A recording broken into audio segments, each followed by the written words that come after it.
Olha só, o problema realmente do seu carro é a bomba d'água, tá? Tanto é que a gente liga lá, a gente consegue ver ela jogando água aqui para fora.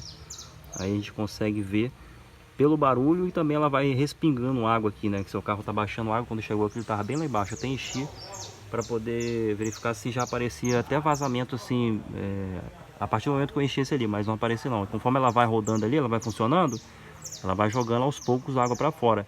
Isso aqui, se você perceber também, ó, essas manchinhas aqui, ó, tem aqui também pé da correia, ó, isso aqui é tudo reação química, ou seja, quando você começa a misturar dois aditivos diferentes, ele acaba tendo essa reação química dentro do motor do carro.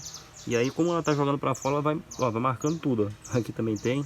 Aqui, se a gente olhar pela água, a gente vai ver também umas manchinhas, tá vendo? Essa reação química. E como ela está jogando um pouco de água para fora, ela acaba também contaminando essas partes aqui. Beleza. Aí a gente tem outro problema aqui. Esse carro está vazando óleo pelo retentor